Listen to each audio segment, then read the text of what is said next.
What if werewolves were real in 2026? In the first week of January 2025, a 19-year-old film student in Cleveland named Kyler Phillips uploaded a 14-second video to TikTok. The video opened on his face under bathroom fluorescence. Then his eyes flashed amber, his jaw widened. A short, guttural sound, somewhere between a snarl and a moan, ripped out of the audio. Within 72 hours, the clip had 18 million views. By March 2025, the hashtag werewolf transformation had crossed 2.1 billion views on TikTok. The format was always the same: a creator, ordinary lighting, then a flash cut to fangs, fur, yellow contact lenses, and full-body prosthetic suits. The most popular creators, a Brazilian duo called Lobo Cinematic, a Ukrainian VFX artist named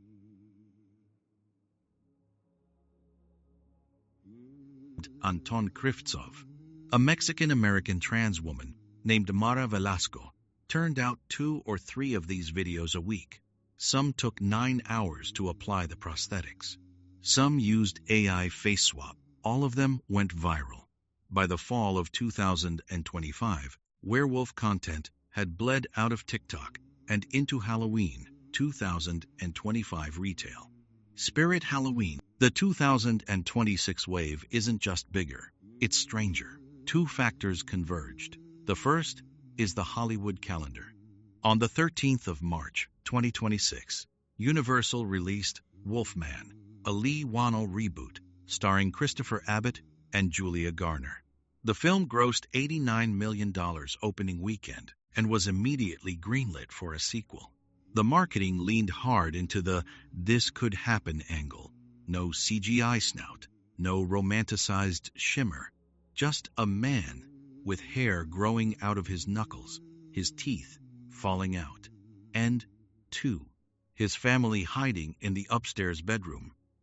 The second is the news cycle. On the 4th of June 2026, the French National Archives released a 273-page dossier on the Beast of Gevaudan. The release was timed to coincide with the 260th anniversary of the first attack in June 1764. The dossier contained forensic sketches, witness statements, and the previously classified hunting logs of Francois Antoine, the royal huntsman Louis XV, sent to kill the beast. The hashtag Beast of Gevaudan hit 41 million views on TikTok within 48 hours of the dossier release. For the first time in modern memory, the popular culture, the academic record, and the seasonal retail machine all pointed at the same myth. Halloween 2026 isn't being built, it's being primed. The Beast of Gevaudan was not a legend. It was a 38-month killing spree, documented in 14 parish records, 3 sets of municipal minutes, and the king's own correspondence. The 30th of June 1764. A 14-year-old girl named Jeanne Boulet was watching cattle near the village of Les Soubac. She described a creature the size of a young calf, with a broad chest, reddish fur, and a head that resembled a greyhound, but with the teeth of a boar. The creature lunged. Jeanne survived only because a pack of working oxen closed around her and the beast retreated. Her account is the first entry in the Gevaudan Parish Register, signed by Father Jean-Baptiste Pochet. Between the 30th of June 1764 and the 19th of June 1767, the beast killed somewhere between 80 and 113 people. The exact number will never be known. French rural records from the 18th century didn't always distinguish between a wolf attack, a bear sighting, and a creature attack. What is documented? At least 60 cases where the victim was a young woman or a child. The throat was the primary wound, and the body was found at least partially consumed. The attacks clustered. The beast moved in a 1,800 square mile arc between the towns of Langogne, Mende, and Les Malzieu. It crossed the Truyère River 7 times, a feat no known wolf in the region had ever managed, because wolves are notoriously reluctant swimmers. The most consistent witness descriptions: a creature between 5'9" and 6'4" at the shoulder, with a broad, flat chest, narrow hips, a long tail, and a head shaped more like a hyena than a wolf.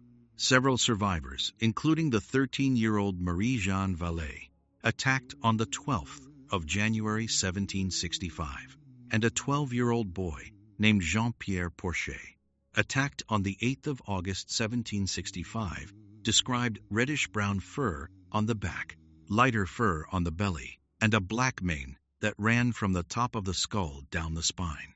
One detail appears in 11 separate witness statements: the creature's eyes. Not glowing red, not yellow, not the burning coals of folklore. Witnesses use the French word brilliant, which translates less as bright and more as highly polished or wet. A reflective eye, like a bird of prey. This is the one anatomical detail that doesn't match any known canid. A second detail, from a man named Antoine Jean-Baptiste Estournel, who saw the beast in February 1765. It walked on 2 legs, not for a moment, for 30 paces. Estournel was a retired cavalry officer. He had watched cavalry charges in 3 wars. None of the horses or men in his lifetime moved like what he described that February morning. By the fall of 1765, the attacks had killed 19 people in a single 6-month stretch. The Bishop of Mende issued a formal prayer of exorcism. Louis XV, who was, by that point, deeply distracted by the 7 Years' War, and his mistress, Madame de Pompadour, nevertheless agreed to send a royal huntsman. The man chosen was Francois Antoine, a 50-year-old gun-bearer to the king's chamber, the highest non-noble rank in the French royal hunt. Antoine arrived in Gevaudan on the 27th of January 1766 with a pack of 40 bloodhounds, 4 professional hunters, and a custom-built 12-gauge flintlock loaded with silver-pierced shot. He stayed for 65 days. Antoine killed at least 3 large wolves during his first tour. Each was publicly identified by witnesses as the beast. Each identification turned out, on closer inspection, to be wrong. The beast returned on the 12th of January, 1767, attacking a 10-year-old girl named Geneviève de Serre. She survived. Her description: longer snout than any wolf, no tail, an unusual gait. The man who finally killed the beast, or more accurately, the man who claimed the kill, was a local farmer named Jean Chastel. On the 19th of June 1767, Chastel and 4 companions were hunting in the forest of Teniers when they encountered a large gray creature at 50 paces. Chastel fired. The creature fell. The autopsy was performed by a doctor, Boulanger, who noted the bullet had been carved from a melted silver communion medal. The animal Chastel killed is preserved in taxidermy form at the Musée de la Bete du Gevaudan in le Malzieu-Ville. It is a large wolf, not unusually large, not anatomically unusual. The skull is in a glass case, and it has been measured at 11.2 inches from nose to occiput. That is large for a French wolf. It is not outside the species maximum. So the man who killed the beast killed a wolf. The question, what was the beast that did the killing for 38 months, remains open. Modern werewolf sightings are an underreported category because they tend to overlap with Bigfoot reports. Most werewolves reported in the United States since 1995 turn out to be escaped wolf-dog hybrids, coyotes with mange, people in Halloween costumes 6 months early, or transient bipedal canids that fit Bigfoot descriptions better. But there are 14 cases since 2000 where a U.S. witness described something that didn't match any of those explanations.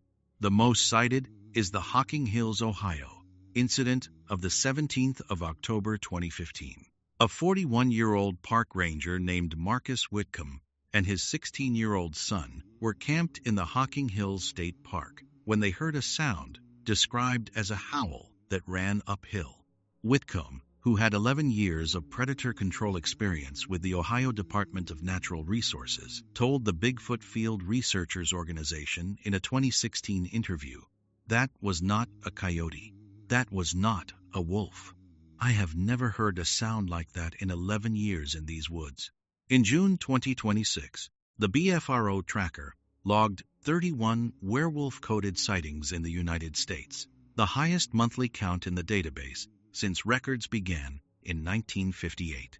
23 of those were reclassifications of earlier Bigfoot reports that the witnesses had redescribed after the 2025 TikTok werewolf wave made the fur-covered biped description feel less ridiculous to them. In France, the 2026 anniversary wave drove a different pattern. The Paris-based Center for Cryptozoological Studies logged 47 new Beast of Gevaudan coded reports between June 1 and the 15th of July from 2026, 11 of them from the original 1,800 square mile kill zone. None of the witnesses had been born when the beast was active. All of them reported the same detail: a reflective eye, wet, like a bird. There is one medical condition that comes closer to a real-world werewolf than any other. Hypertrichosis, or congenital terminal hypertrichosis, in the most severe form, produces thick, dark hair across the entire face, including the eyelids, the upper lip, and the area between the nose and the brow. In the most severe cases, the hair extends to the ears and the neck. Fewer than 100 documented cases exist in the medical literature since the 16th century. Petros Gonçalves, born in 1857 in the Canary Islands, was one of the most photographed hypertrichosis cases in medical history. He toured with circus sideshows under the name the Canine Man. His great-great-granddaughter is alive today. The condition is hereditary, autosomal dominant, and the result of a mutation on a region of chromosome 8. There is a second, much more disturbing condition.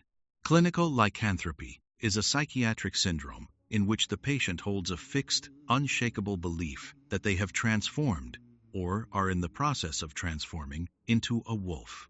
A 2017 case study in the journal Frontiers in Psychiatry described a 49-year-old man in Istanbul who arrived at a hospital in 2014, convinced his fingers had elongated overnight, that his teeth were falling out, and that he could hear his own bones reshaping. The condition appears in the DSM-5 as a type of delusional disorder, somatic subtype. It is not contagious. It is not triggered by full moons. Dobai, dobai, dobai, dobai, dobai, dobai. And it is more common in men than women by a factor of 3 to 1. Neither condition produces a furred, fanged biped, but together they tell a story. The human body is a museum of things that could go wrong. And the human mind is, sometimes, a museum of things it can be convinced of. The Beast of Gevaudan killed somewhere between 80 and 113 people in 38 months. The forensic record shows the kills were real, the victims were real, the burial records are preserved. The creatures seen by Marie-Jeanne Vallée, by Antoine, by Esternel, by Jean Chastel, they were seen by trained observers, under daylight in some cases, and under moonlit snow in others. Their descriptions converge on a single animal that does not match any species currently living in Western Europe. Then, a wolf was killed. A large, ordinary French wolf, and the killing stopped. But a single wolf, even a large one, doesn't kill 80 people. A single wolf doesn't swim the Truyère 7 times. A single wolf doesn't have a reflective eye like a bird of prey. Something was in those forests. It may have been a wolf, or a wolf-dog hybrid, or a surviving Ice Age predator like a cave hyena, the same hyena species, by the way, that was responsible for the original French folklore of werewolves in the 5th century. It may have been a human in a costume, or a hoaxer with a rifle and a leather suit. The king paid for a hunt that lasted over a year. The bishop issued an exorcism. The stories survived 3 centuries. Tonight, the 2026 werewolf trend is the most watched hashtag in North America. Halloween 2026 is being primed by Hollywood, by TikTok, by the French National Archives, and by the modern BFRO tracker. Something in the collective imagination is calling for the beast to come back. Subscribe for a new story every night at 8 p.m. Never miss a case. What if werewolves were real?